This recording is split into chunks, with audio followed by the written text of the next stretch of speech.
Nah, teman-teman, seperti yang tadi saya katakan ya, di sini kita membahasnya di ilmu nahwu. Kalau di ilmu nahwu itu berarti ilmu yang membahas bagaimana cara kita menyusun sebuah kalimat yang baik dan benar. Ya, dengan cara apa? Ya, kalau sebelumnya di sorof itu kita belajar bagaimana membentuk suatu kata. Kita mempelajari bagaimana perubahan suatu bentuk dari satu bentuk ke bentuk yang lain kan. Seperti misalkan dari Ahmada menjadi Muhammadun. Itu adalah sorof, perubahan bentuk. Sedangkan di nahwu nanti kita akan membahas perubahan juga, tapi perubahannya fokus hanya di akhir. Seperti dari Zaidun ke Zaidan. Maka yang di situ yang berubah hanya pada akhir, dari yang tadinya domatain menjadi fathatain. Itu adalah contoh perubahan di nahwu. Lalu kita juga nanti membahas bagaimana cara menyusun kalimat. Nah, itu nanti akan lebih jelas setelah teman-teman mempelajari materi-materi yang akan kita sampaikan di pertemuan-pertemuan yang akan datang. Nah, untuk mengawali pembelajaran ilmu nahwu, kita harus paham al-madkhal fi ilmu nahwi atau pengantar ilmu nahwu. Ya, jadi kita mempelajari pengantarnya terlebih dahulu.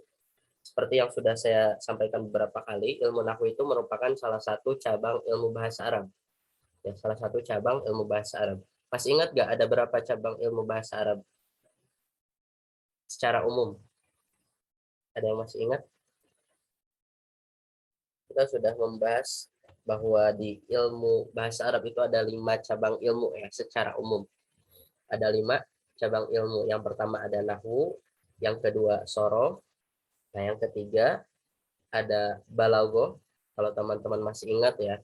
Kemudian ada mantik, dan yang terakhir ada ilmu arud. Nah, itu adalah cabang-cabang ilmu bahasa Arab. Nah, sekarang yang kita bahas adalah salah satu cabang ilmu setelah sorof, yaitu apa? Ilmu nahwu. Nah, kemarin itu di sorof kan ada beberapa poin ya, beberapa poin yang sangat penting untuk kita pahami. Maka di nahwu pun demikian.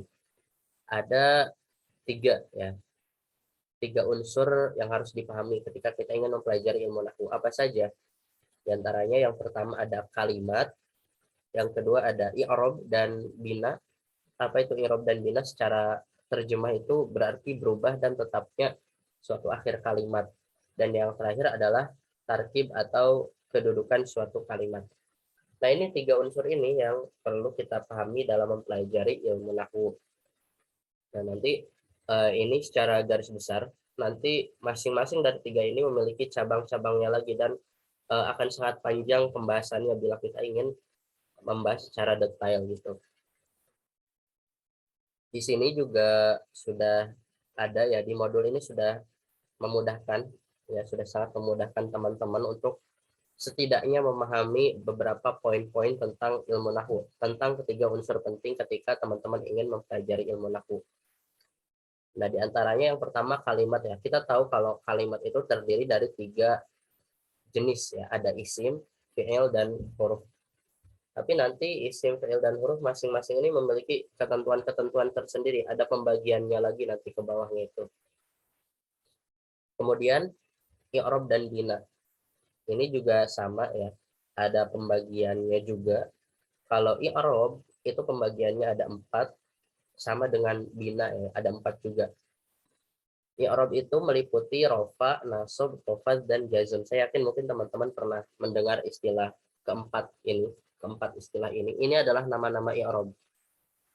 Kemudian bina. Ya, bina itu sebetulnya di sorof juga ada ya. Seperti bina nakis, bina ajwab, bina misal. Ya, kalau teman-teman pernah dengar ya.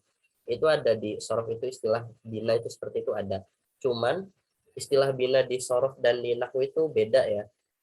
Kalau bina itu kebalikan dari i'rab. Tadi kan i'rab adalah berubah suatu akhir kalimat. Kalau bina itu tetapnya akhir kalimat. Maksudnya tetap itu, jadi suatu kalimat itu tidak bisa berubah bagaimanapun kondisinya.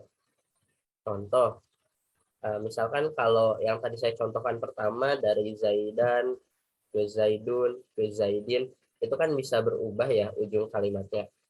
Tandanya apa? Tandanya dia i'rob atau kalimatnya menerima i'rob. Jika bahasa Arab, kalimat yang menerima i'rob dinamakan mu'rob.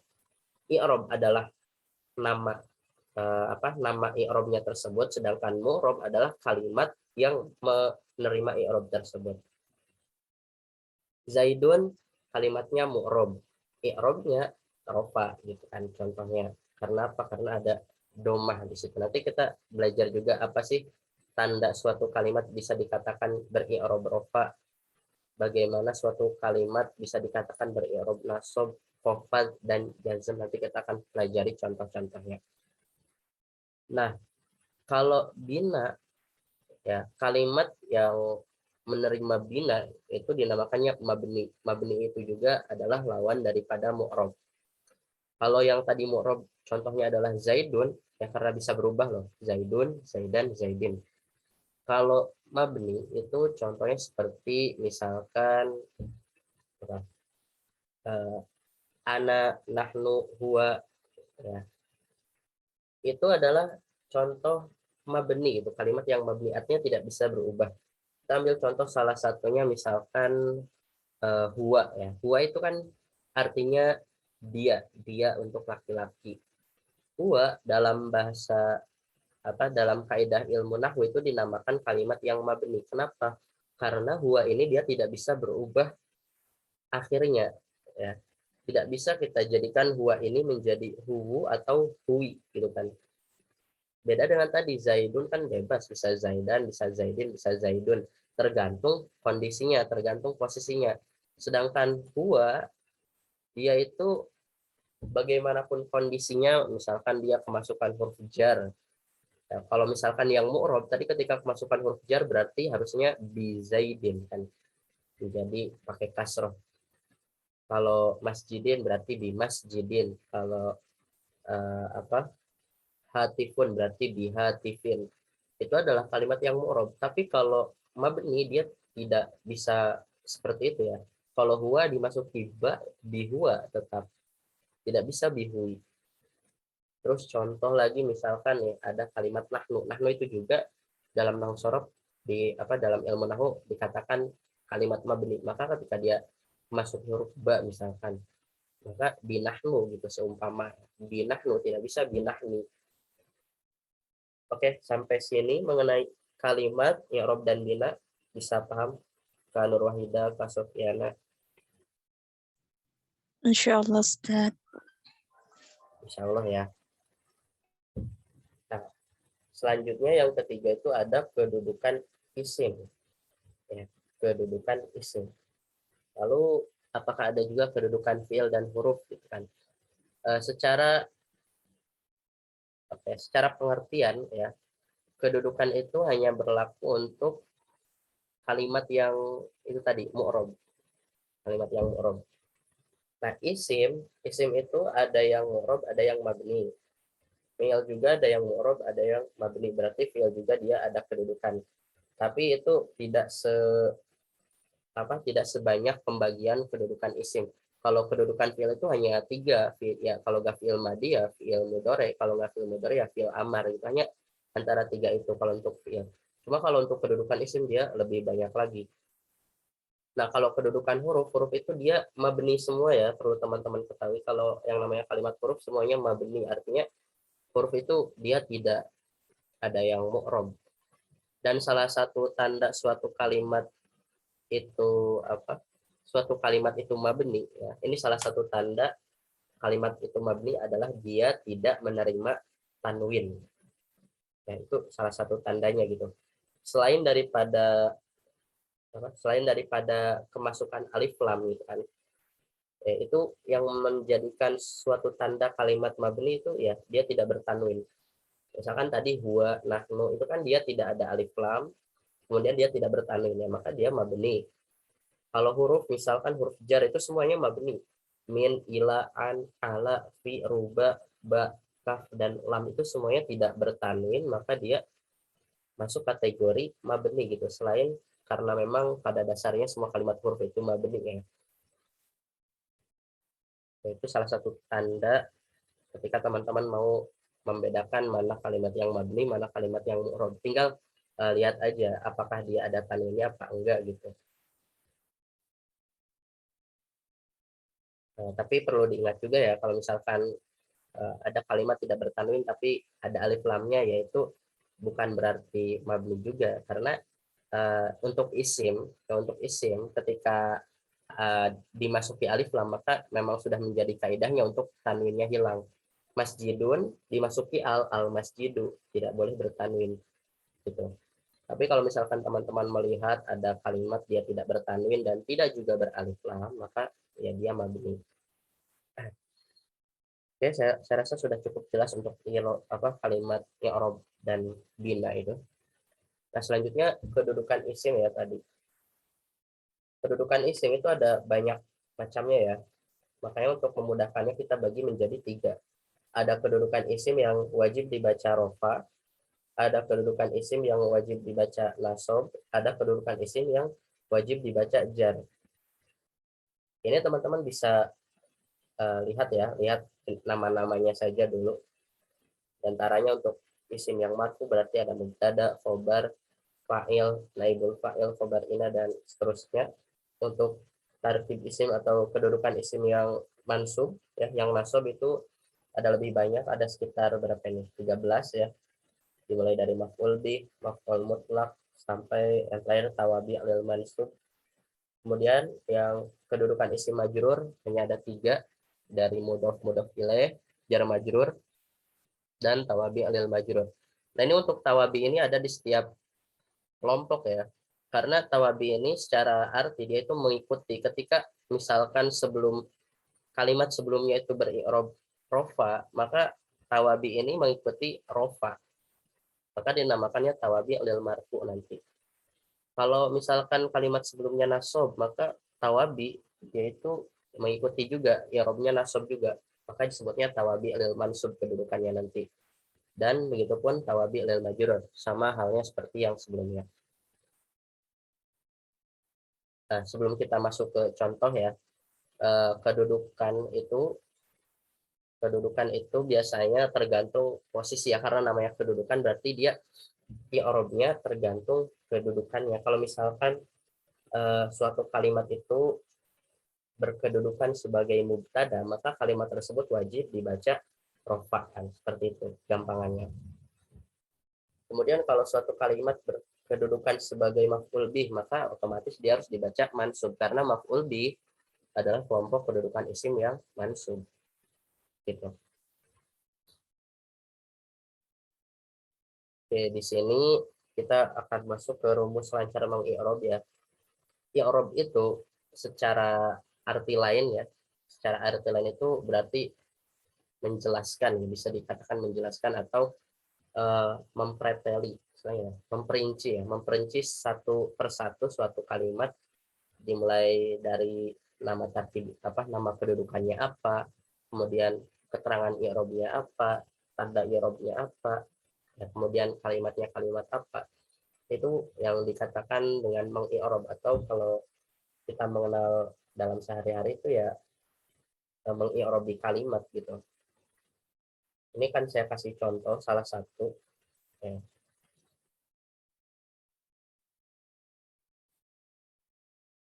Kalau teman-teman sudah mempelajari mengenai tanda-tanda isim, tanda-tanda fi'il, ya mungkin ini akan terlihat mudah gitu kan. Misalkan nih kita mau mengi'rab kalimat alhamdulillahirabbil alamin. Yang paling pertama kita harus tentukan ada berapa kata atau ada berapa kalimat pada alhamdulillahirabbil alamin. Ini alhamdulillah satu kalimat, lillahi satu kalimat, robbi satu kalimat, al alamina satu kalimat. Berarti totalnya 4 kalimat kan. Nah, maka kita perinci satu persatu, dimulai dari satu kalimat atau satu kata, kita menyebutnya alhamdulillah.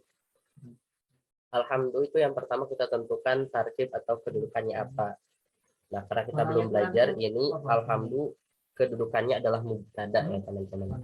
Kenapa kok mubtada? Karena nanti teman-teman akan menemukan pengertian mubtada itu adalah ketika kalimat berada di awal kata atau kalimat berada di permulaan jumlah. Kalau di gampangnya gini, ketika suatu kata berada di awal kalimat, maka itu adalah mubtada namanya. Nah, karena ini alhamdulillah berada di permulaan, maka namanya mubtada, nama kedudukannya mubtada. Nah, kemudian kita tentukan yang kedua, keterangan i'rabnya apa. I'rabnya apa? I'rab itu tadi ada 4 ya, ada rofa, ada nasab, ada khafad, ada eh, jazm ya. Berarti di antara 4 ini kita tebak i'rabnya ini apa.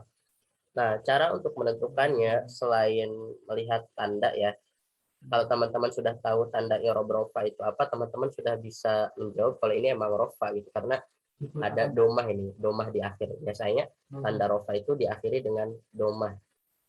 Nah, selain melihat tanda, teman-teman juga bisa menentukan bahwa alhamdulillah beri'rab rofa itu dengan melihat kedudukannya dia masuk di kelompok apa. Nah, kita tahu kalau mubtada itu dia masuk ke kelompok kedudukan isim yang marfu kan. Maka di sini kita sudah bisa langsung menentukan alhamdulillah i'rabnya rofa. Oke, sampai sini ada yang ditanyakan?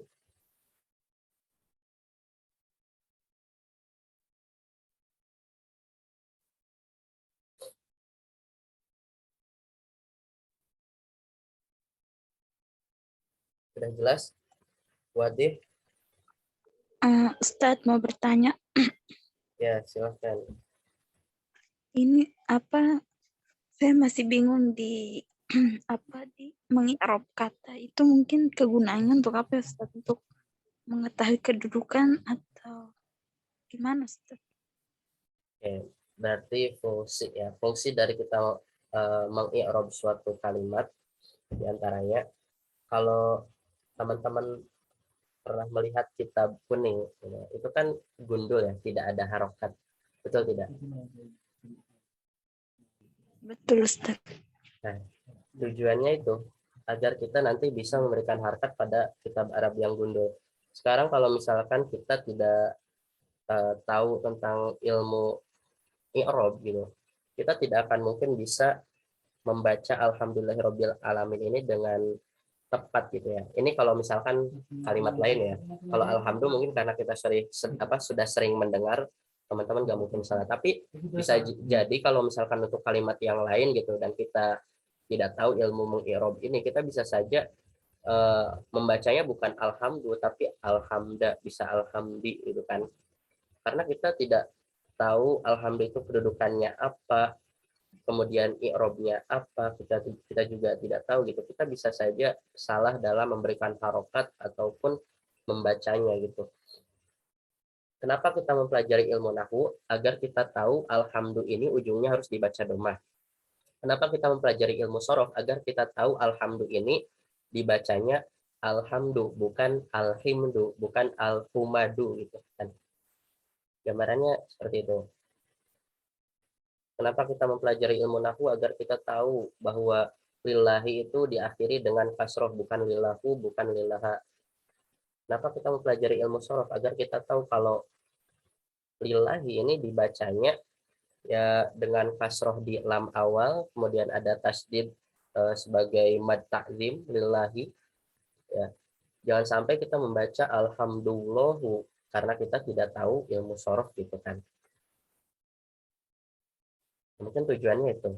Tujuan utamanya ya, karena kembali ke awal, kalau nahwu sorof ini berarti fokus utama kita adalah bisa membaca kitab kuning dengan baik dan benar, bisa memberikan harokat untuk kitab-kitab gundul, dan bisa membentuk suatu kalimat yang baik dan benar.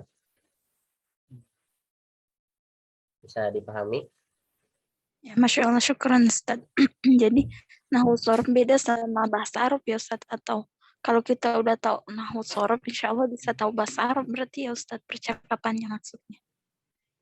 Nah, jadi kalau bahasa Arab itu luas ya. Kalau yang dimaksudkan Nur Wahida bahasa Arab itu adalah bagaimana kita menyampaikan sesuatu menggunakan bahasa Arab, maka itu masuk di muhadasah atau istilahnya maharoh kalam. Karena bahasa Arab itu kalau kita melihat dari maharohnya atau keterampilannya itu meliputi 4 maharoh. Yang pertama ada maharoh kalam, maharoh kiroah, maharoh kitabah, dan maharoh istima. Nah, nahwu sorof ini masuknya di maharoh kiroah dan kitabah. Keterampilan bagaimana kita membaca dan menulis bahasa Arab. Ya. Sebetulnya sih di kitabah itu ada yang lebih tepat, yaitu pelajaran imla ya. Imla itu kan bagaimana kita menulis bahasa Arab juga gitu. Tapi di satu sisi kalau kita sudah menguasai nahwu sorof, itu qiraah dan kitabah kita udah terjamin gitu. Nah, lalu bagaimana kaitan qiraah dengan maharuf kalam gitu kan? Kalau saya katakan berbeda, ya memang berbeda. Berbeda outputnya atau berbeda tujuannya. Tapi keduanya sama-sama memiliki apa ya, keterkaitan lah. Kalau misalkan kita sudah menguasai qiraah, kita akan lebih mudah menguasai maharuf kalamnya. Kalau kita sudah menguasai maharuf kalamnya, kita akan mudah menguasai maharuf qiraahnya. Jadi semuanya saling membantu gitu. Keempat-empat maharuf tadi saling membantu satu sama lain. Tapi memang kalau untuk maharuf kalam itu didasarkan pada bagaimana kita sering mempraktekkan ngomong bahasa Arab dalam kehidupan sehari-hari gitu. Semakin sering kita mendengar ungkapan bahasa Arab, semakin sering kita mendengarkan atau mengetahui bagaimana cara orang Arab ketika mengatakan A, ketika mengatakan B, maka kita akan lebih mudah menyampaikannya. Nah, kalau di qiraah ya di nahwu sorof ini berarti nanti masuknya bagaimana cara kita membaca suatu kalimat bahasa Arab, membaca teks bahasa Arab yang tidak ada harokatnya, dan juga mungkin bagaimana cara kita menulis kalimat bahasa Arab supaya benar, menulis teks bahasa Arab supaya benar. Ya, kita nggak bisa menuliskan misalkan apa, Zaid pergi ke Mekah misalkan. Itu kalau kita tidak menguasai nahwu sorof, kita akan asal, kita akan membuat suatu perumpamaan. Saya contohkan ya. Tadi contohnya apa? Zaid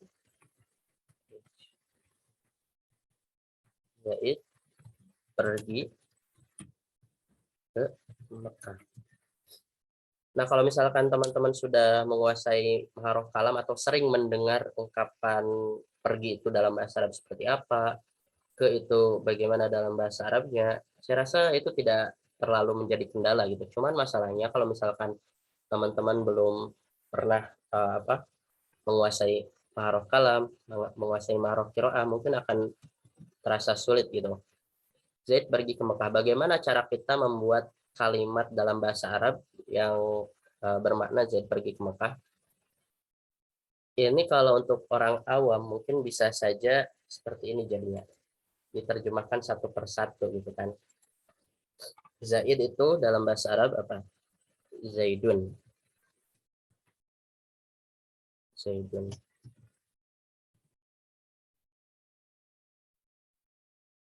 Nah, sebetulnya ini di awal saja sebetulnya sudah ada pertanyaan gitu. Kenapa pakai Zaidun gitu? Kenapa nggak Zaidan? Kenapa nggak Zaidin gitu? Kalau kita nggak tahu alasannya, itu bisa merusak suatu kalimat gitu kan. Kita harus tahu kenapa kok dibacanya Zaidun ini. Nanti kita bahas Zaidun. Kemudian pergi, apa bahasa Arabnya? Zahaba gitu kan. Zahaba. Zaidun, Zahaba ke Mekah. Ke itu apa dalam bahasa Arab? Coba. Ila, Ustaz. Ila. Ila. Tertulis ila.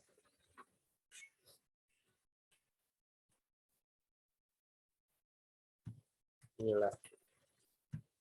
Mekah. Mak. Maka.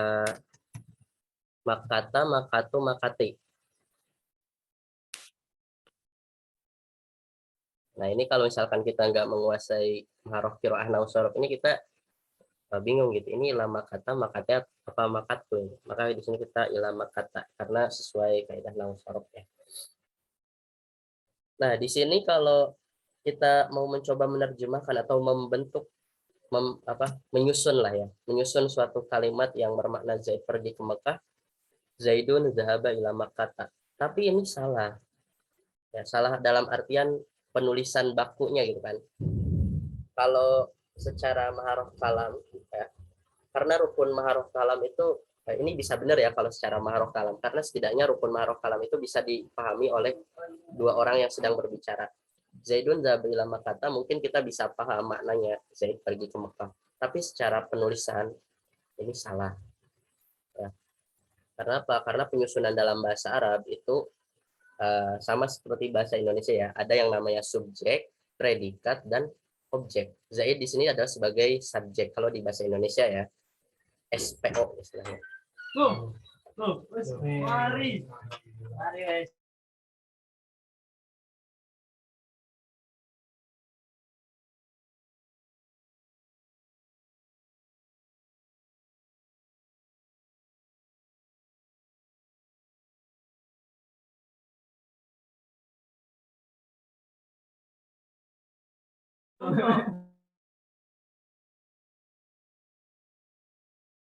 Oke, saya lanjut ya. Tadi harus sesuai SPOK. Ya, Zaid adalah subjek. Ini kalau dalam bahasa Indonesia ya. Pergi adalah predikatnya atau kata kerjanya ya. Kemudian Mekah itu adalah bisa dikatakan keterangan, ya keterangannya ya, sebuah keterangan. Zaid pergi ke Mekah. Nah dalam bahasa Arab ketentuannya tidak seperti itu, tapi predikat dulu yang diutamakan. Jadi sebelum ke subjek itu kita harus menempatkan predikat di awal, atau di bahasa Arab yang namanya predikat. Predikat itu kan kata kerja ya, maka di bahasa Arab namanya fi'il. Maka fi'il didahulukan. Berarti zahaba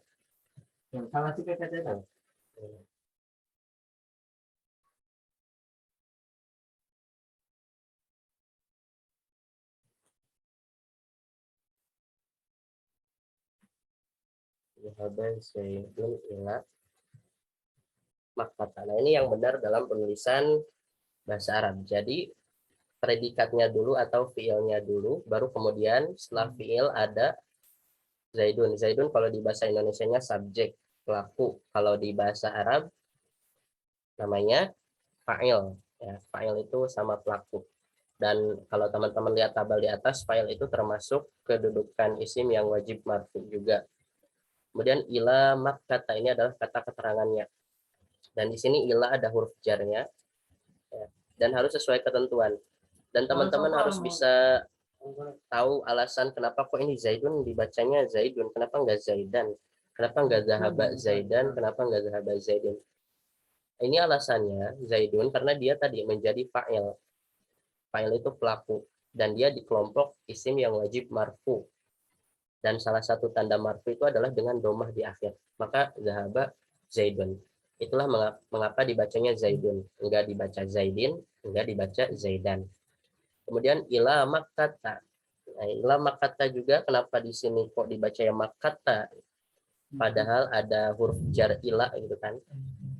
Sedangkan yang kita ketahui ketika kalimat didahului oleh huruf jar maka harusnya dibaca kasroh kan.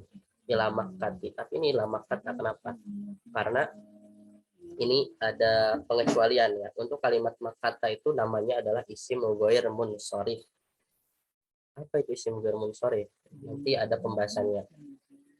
Secara umum ya, isim ghair munsharif itu adalah isim yang tidak menerima tanwin, tapi dia bukan mabni. Ya, sekali lagi isim yang tidak menerima tanwin tapi dia bukan mabni. Ya, jadi ketika dia dimasuki huruf jar atau ketika kedudukannya berada di posisi yang harusnya dia jar, dia harus dibaca fathah karena kalau secara i'rab dia tanda i'rabnya menggunakan fathah. I'rabnya dia jar, i'rabnya jar, tapi tandanya menggunakan fathah.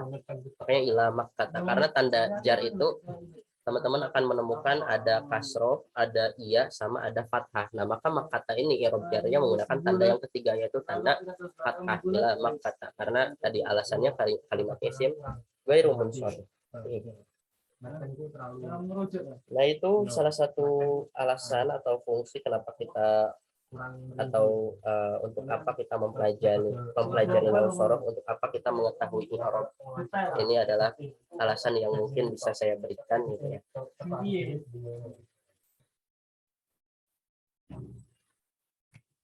Jadi kita lanjut lagi di pembahasan alhamdulillah tadi ya. Alhamdulillah tadi i'rabnya rofa ya, tanda rofanya dengan domah. karena isim apa. Nah, ini kita belum masuk ke sini ya. Kita teman-teman bisa melihat di sini aja. Li'annahu ismul mufrodi, karena alhamdu adalah isim mufrad. Apa itu isim mufrad? Ini nanti teman-teman akan kita bahas di pembahasan tentang kalimat. Isim mufrad itu nanti teman-teman akan menemukan isim yang tunggal. Isim yang bermakna tunggal. Tunggal itu sendiri gitu. Atau kalau teman-teman mau menentukan atau membedakan mana kalimat yang isim mufrad dan mana kalimat yang bukan isim mufrad, itu ada caranya. Dari segi bilangan ya, dari segi bilangan isim itu kan ada isim mufrad, ada isim tasniyah, dan ada isim jama'. Sekali lagi saya ulangi, isim itu secara bilangan itu kan berarti pelaku ya, jumlah orangnya gitu kan. Ada isim mufrad yang dia itu sendiri, ada isim tasniyah yang berdua, ada isim jama' yang berarti banyak. Dan jama' itu ada jama' mudzakkar salim, ada jama' muannas salim. Nah, itu adalah isim dari segi bilangan pembagiannya tadi. Kalau isim mufrad itu berarti isimnya menandakan tunggal. Tidak ada tanda isim tasniyah, tidak ada tanda isim jama' di dalamnya. Karena isim tasniyah dan isim jama' itu semuanya memiliki tanda, maka kalimat yang tidak memiliki tanda-tanda tersebut sudah pasti masuk ke tanda isim mufrad atau dia itu isim mufrad. Memang bagaimana tanda isim tasniyah dan tanda isim jama' nanti akan kita pelajari ya. Kemudian lillahi. Lillahi itu kedudukannya adalah jar majrur. Lam sebagai huruf jar lillahi. Kemudian mabniun alal kasri. Nah, si lam ini mabni kepada kasroh. Kenapa kok mabninya kepada kasroh? Ya karena dia bacaannya dikasrohkan gitu kan. Li. Dan salah satu cara kita untuk menentukan mabninya kalimat itu kita tinggal melihat harakat terakhir dari suatu kalimat yang mabni itu sendiri. Kalau misalkan tadi saya katakan huwa itu kan isim yang mabni. Mabninya mabni apa? Maka mabninya mabni fathah. Karena huruf terakhirnya adalah huruf wawu dan dia berharakat fathah. Kalau semisal nahnu ini kan isim mabni juga. Ya, maka dia mabninya mabni apa? Ada yang tahu nggak? Nahnu.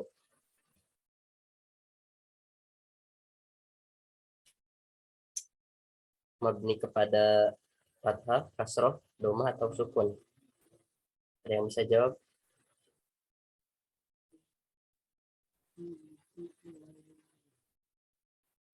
Aswatun mungkin? Atau Kanur Wahida? Kak Sofia?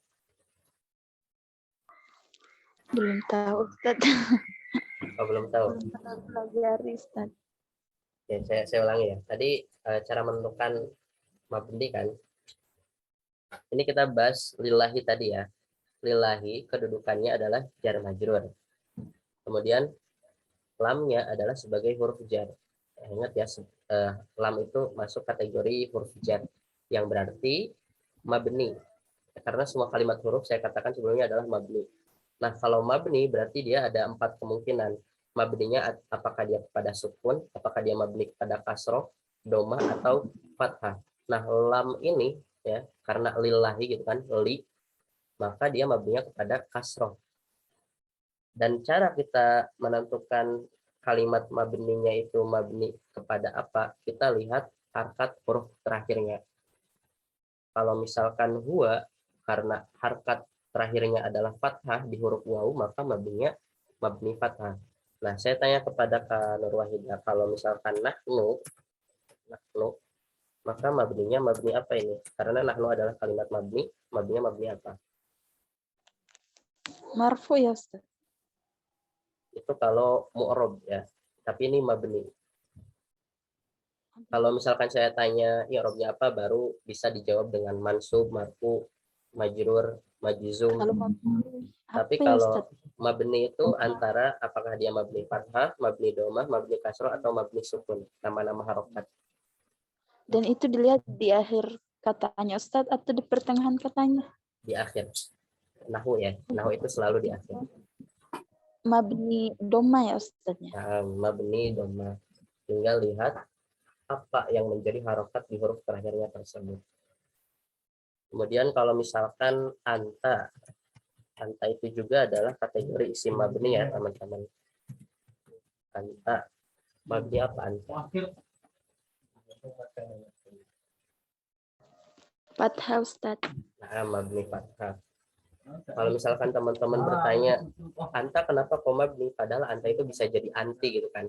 Memang bisa, tapi maknanya berubah. Ya, sedangkan di nahwu, perubahan di nahwu tidak boleh menyebabkan perubahan pada makna.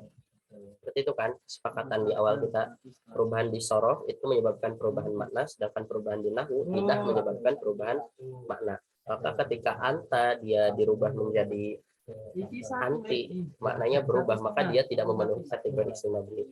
Maka anta itu mabninya mabni fathah, tidak bisa jadi mabni yang lain gitu. Nggak bisa mabni kasroh. Kalau misalkan saya tanya anti itu mabni apa? Anti mabni apa? Mabni kasroh Ustaz. Ya, mabni kasroh. Betul.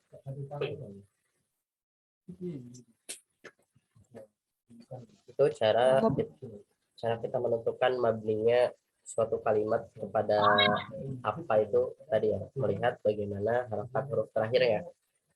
Kalau misalkan kasusnya begini, alaiha, alaiha, alaiha. Ini alaiha, kita harus tahu alaiha ini ada dua kalimat, terdiri dari dua kalimat. Yang pertama kalimat ala, yang mana ala ini adalah huruf ya, huruf jar. Kemudian yang terakhir ada ha. Kita pisahkan dulu biar lebih mudah. Dua-duanya ini mabni. Kita akan irobi satu persatu. Pertama ala-nya dulu ini. Ala, dia mabninya mabni apa? Sukun Ustaz. Mabni sukun. Ha, mabni apa? Kalau Bukan mabni fathah ya. Lihat huruf terakhirnya huruf apa? alif. Alif. Dan alif itu ketika dia tidak berharkat, ya, maka dia masuk mabni sukun masuknya. Atau huruf mati. Huruf mati kan berarti sukun. Jadi mabninya mabni. Mabni sukun Ustaz. Ya, mabni sukun. Oke, saya rasa mungkin teman-teman sudah bisa menentukan mabninya kalimat itu seperti apa itu ya, seperti ini.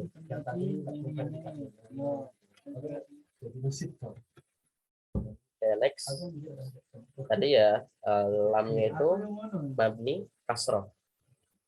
Kemudian Allahi. Lillahi itu kan terdiri dari dua kata ya. Yang pertama lam sebagai huruf jar, kemudian lafaz Allahinya sebagai majrur atau kalimat yang dimasuk huruf jar. Allahi dia posisinya sebagai khobar mubtada, kedudukannya khobar mubtada. Mungkin teman-teman pernah mendengar ketika ada mubtada maka sudah pasti harus ada khobar. Nah, mubtadanya adalah alhamdu, maka lillahi di sini sebagai khobar mubtada. I'rabnya apa? I'rabnya adalah majrur. Kenapa kok majrur? Karena ada tanda jar, yaitu kasroh. Kasroh itu nanti teman-teman akan menemukan dia adalah tanda i'rab khofat atau tanda i'rab jar.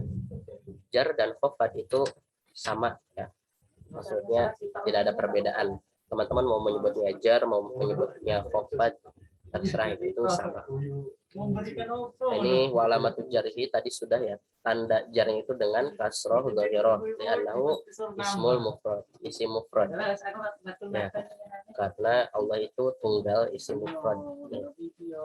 Rabbi na'tun bahwa majrurun walamat jarhi kasroh dhahirah li'annahu ismul mufrad wa huwa mudhaf. Na'tun itu adalah kedudukannya, kedudukan Rabbi. Na'tun itu kalau teman-teman lihat di tabel, dia itu berada di posisi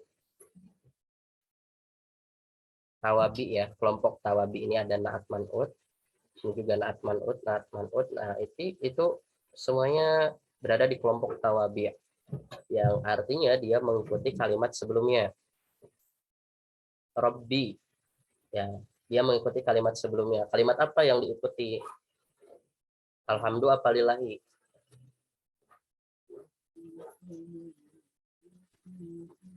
Alhamdulillah Ustaz. Salah. Lillahi Ustaz, kayaknya. Ya, ada dua nih. Yang betul mengikuti lillahi ya. Karena apa? Robbi ini kan dibaca kasroh, maka dia mengikuti sebelumnya yang berharakat kasroh juga akhirnya lillahi. Kalau mengikuti alhamdulillah maka berarti harusnya robbu ya, robbul alamin. Tapi karena robbi ya dia menjadi naat. Naat itu sifat ya teman-teman. Naat itu artinya sifat, kata sifat, kata yang mensifati kalimat sebelumnya. Robbi ini adalah sifat dari lafaz Allah. Allah itu mempunyai sifat apa? Robbi. Robbi yang menguasai atau yang mentuhani gitu ya. Tuhan semesta alam itu kan artinya itu. Segala puji bagi Allah yang mana Allah itu adalah Tuhan semesta alam. Robbi. Jadi dia menjadi sifat dari lafaz Allah. Al-alamina. Tadi Robbi ini dia kedudukannya sebagai apa juga? Sebagai mudhof ya. Isim mufrad, oke, karena dia bermakna satu, Robbi yang menguasai. Karena kalau tasniyah atau jama nanti bentuk katanya bukan Robbi tapi ada lah gitu ya, karena beda beda tanda gitu kan. Bahwa mudhof. Kenapa kok dikatakan mudhof? Karena Robbi ini kalau kita menyebutnya di bahasa Indonesia itu apa ya? Ada istilah frasa kalau teman-teman pernah dengar. Frasa itu kayak gabungan suatu kalimat, misal saya katakan buku fikih. Buku fikih itu adalah gabungan kalimat ya. Maka di bahasa Arab ada istilahnya yang disebut mudhof dan mudhof ilaih. Kata yang pertama, bukunya itu dikatakan mudhof, kemudian fikihnya dikatakan mudhof ilaih. Kalau digabung namanya adalah idofat. Kalau di bahasa Indonesia namanya tadi apa? Frasa kan. Rabbil alamina. Maka Robbi menjadi mudhof dan al-alamina di sini lihat kedudukannya sebagai mudhof ilaih. Nah, mudhof ilaih kalau kita lihat di tabel di atas dia i'rabnya mengikuti kelompok yang majrur, bahwa majrurun. Pokoknya semua yang dinamakan mudhof ilaih itu wajib majrur atau kalimat yang posisinya terletak setelah mudhof itu wajib majrur. Wa alamatu jarihi apa? Yaun. Nah, di sini bukan kasroh lagi ya. Kan biasanya kita tahunya tanda jar itu selalu kasroh gitu. Tapi ada selain kasroh juga dengan iya. Mana ini ya-nya? Ini iya al-alamina. Ini berarti menggunakan huruf ya, bukan menggunakan harokat. Maka fathah pada huruf nun itu dia bukan tanda i'rab. Dia jatuhnya bukan tanda i'rab, tapi dia adalah tanda dari jamak muzakkar salim. Menandakan bahwa kalimat al-alamina adalah kalimat jamak muzakkar salim atau isim jamak muzakkar salim selain daripada isim mufrad, isim tasniyah tadi ya yang kita sebutkan. Maka dia ini adalah isim jamak muzakkar salim. Apa tandanya? Ada nun dan juga ya. Karena kalau isim mufradnya yaitu ya alam, al-alamun. Itu isim mufrad.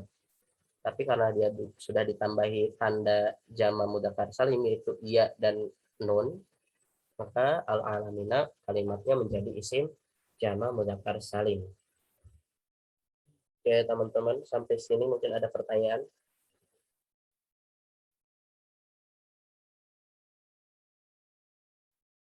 Ustadz, arti dari niabatan apa? Niabatan itu dari kata naib ya, pengganti dari kasroh. Jadi karena pada umumnya yang namanya i'rab jar itu tandanya menggunakan kasroh. Tapi dalam beberapa kalimat itu ada juga yang bukan menggunakan kasroh, yang berarti dia itu penggantinya kasroh. Ada apa aja pengganti kasroh di i'rab jar itu? Ada iya, satunya sama fathah yang tadi saya sampaikan ilamah kata itu. Jadi ada 3 ya tanda dari i'rab jar itu. Kasroh sebagai tanda utamanya, kemudian penggantinya ada kasroh dan juga fathah. Jadi ketika kalimat beri'rab khafat itu bisa menggunakan tanda-tanda tadi. Bisa kasroh, bisa iya, bisa fathah. Cuma pada umumnya menggunakan kasroh. Nah kan mungkin ada yang belum dipahami. Kamilda saya baru melihat Kamilda ini. Baru gabung ya. Ya Ustadz, Afwan Ustadz telat. Ya siap. Untung ini direkam ya. Jadi nanti bisa tonton tayang ulang ya. Ada pertanyaan lagi?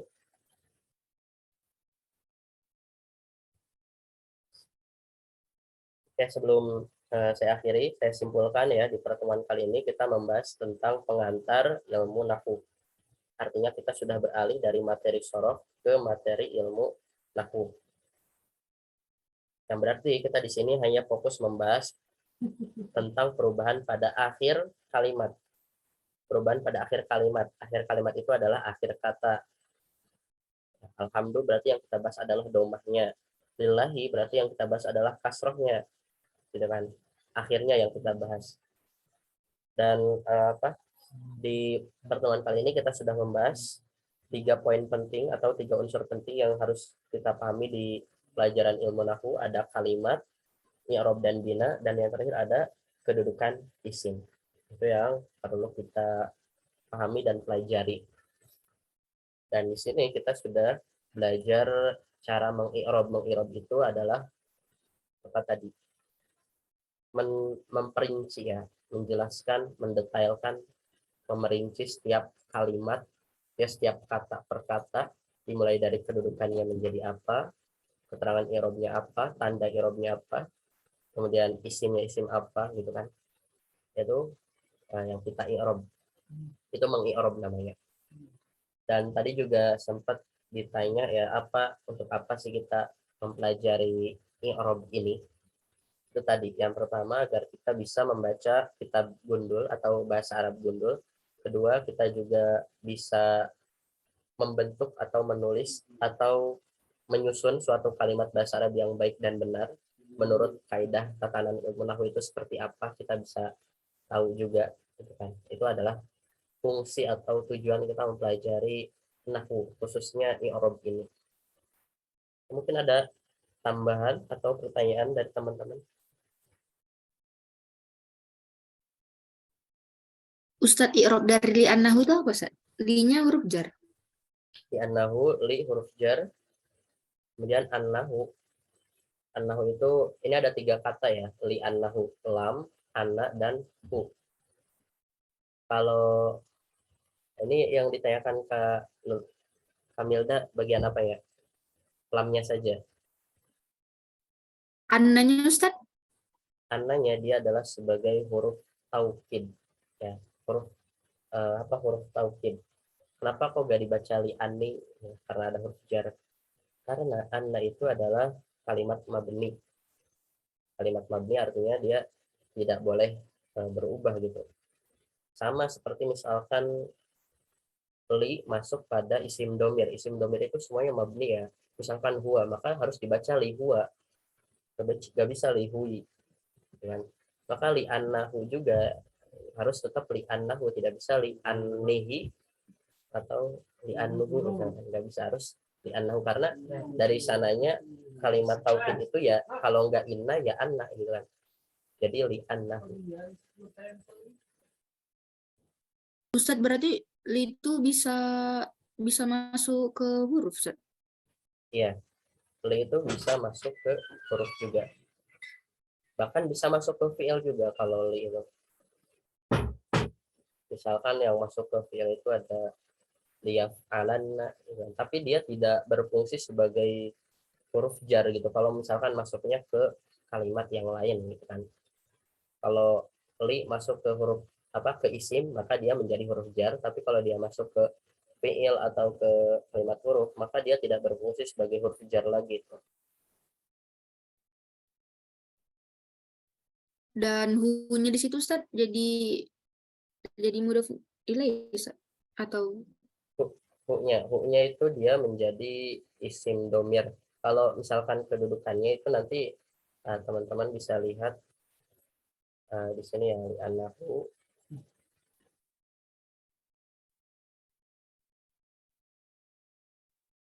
Oke, mungkin ini pembahasannya agak berat sih ya. Tapi di anahu kalau misalkan mau tahu kedudukannya apa untuk isim mabni. Nah, ini sebenarnya isim mabni berarti kan ya di anahu ini.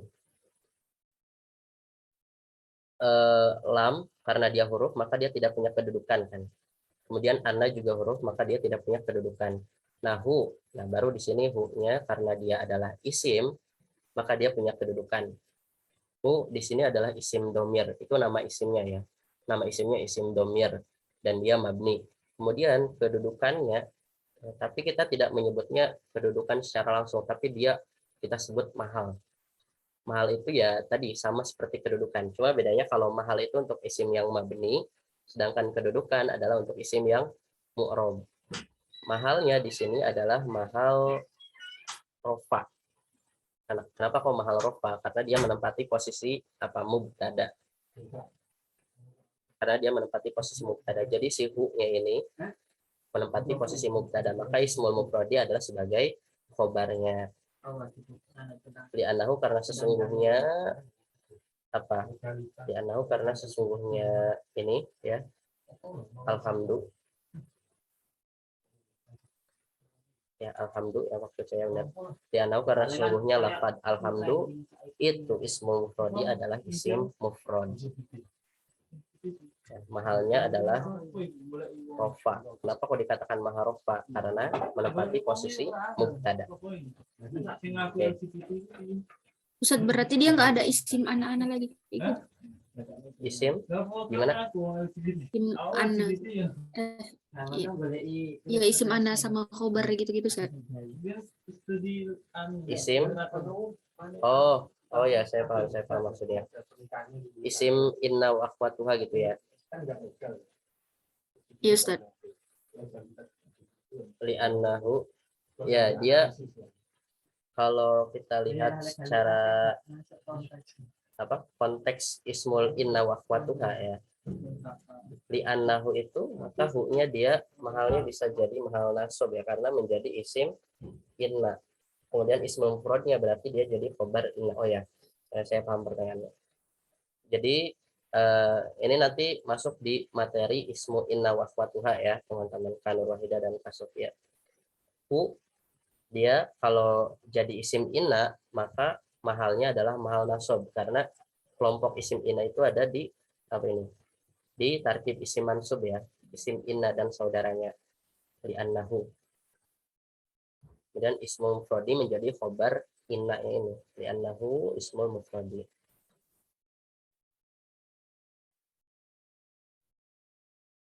Oke, sampai sini ada pertanyaan lagi? Ada feedback? Afwan Ustaz, mungkin PDF-nya sudah ada di grup ya Ustaz? Modul ini ya? Modul Iya, ini ya? iya Ustaz, karena mau dipelajari Ustaz. Saya sudah share kalau nggak salah di awal.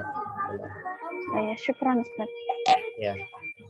Ada lagi yang mau bertanya?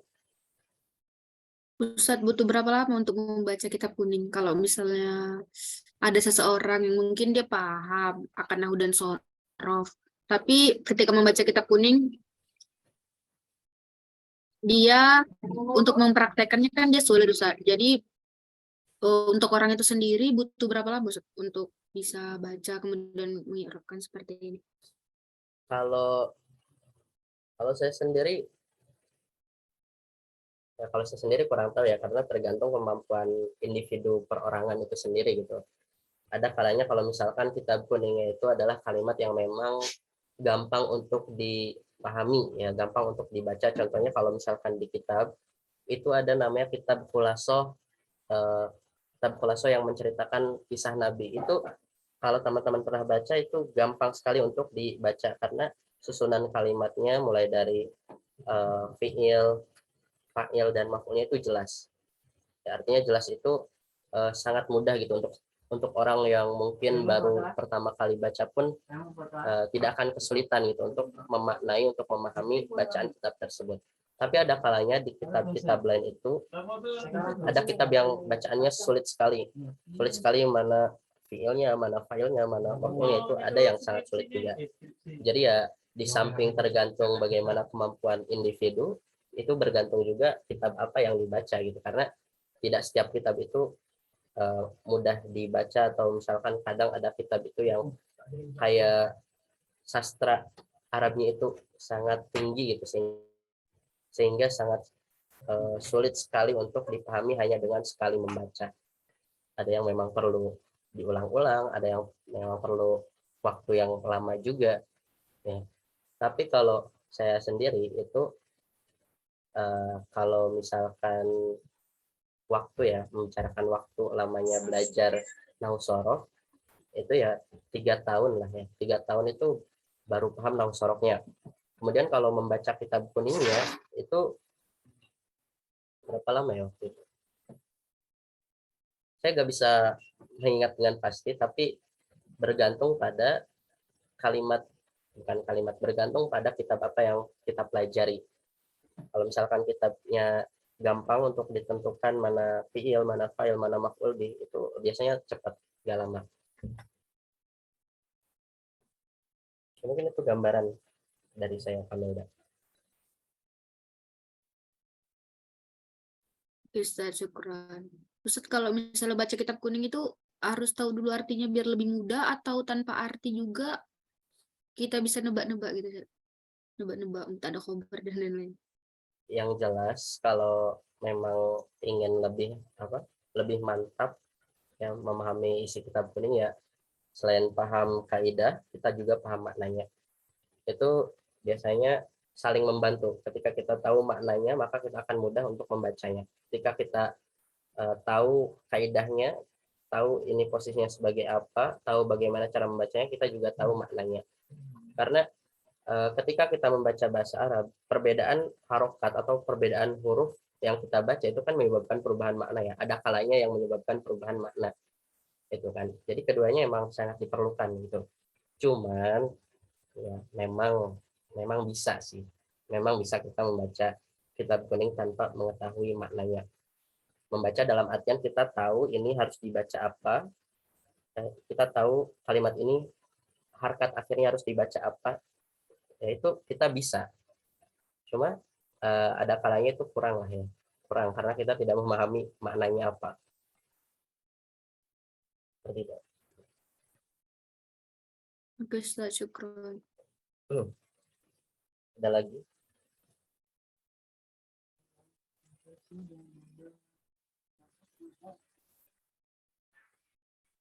Tapi kalau Ustaz, berarti ya, untuk selanjutnya kita bakal bahas i'rab ya, Ustaz? iya, nanti pertemuan besok, besok itu kita belum ke i'rab, kita masih akan bahas tentang kalimat ya, pembagian kalimat. Kan kalimat itu ada isim, fiil, dan huruf. Kita akan bahas itu mulai dari tanda-tandanya, kemudian pembagiannya, dan apa lagi? Ya mungkin itu yang akan kita bahas besok ya, tentang kalimat isim, fiil, dan huruf, tanda-tandanya dan pembagiannya. Terus kalau ada tambahan-tambahan nanti kita akan pelajari juga.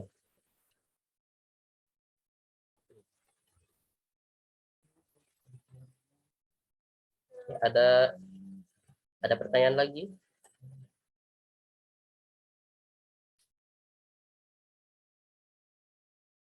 Sudah cukup? Sepertinya cukup, Ustaz. Oke, kalau sudah cukup, saya rasa kita bisa cukupkan materi untuk hari ini tentang pengantar ilmu nahwu ya. Semoga apa yang telah kita pelajari bisa menambah pengetahuan, yang sudah menguasai bisa lebih menguasai lagi, dan yang belum paham bisa mudahkan pemahamannya oleh Allah Subhanahu wa taala. Amin. Ya, terima kasih untuk pertemuan hari ini ya, di bulan puasa hari kedua ini ya. Di sini ada yang luar Jawa enggak? Gimana, Ustaz? Ada yang dari luar Jawa enggak? Sulawesi, Ustaz. Mungkin di sana perbedaan waktunya waktu Indonesia Barat atau apa? Waktu Indonesia Timur. Waktu Indonesia apa ya kalau Sulawesi, Ustaz? Sulawesi. Sulawesi itu apa? Di sana jam berapa sekarang? 17.46, Ustaz. Berarti waktu Indonesia Tengah beda 1 jam. Ya, yang 17.46 bentar lagi mau berbuka ya. Oke, mungkin untuk pertemuan hari ini bisa dicukupkan. Terima kasih atas perhatiannya. Mohon maaf bila ada kekurangan. Nakhtatim bilhamdalah, alhamdulillahirabbil alamin. Wabillahi taufiq wal hidayah. Wassalamualaikum.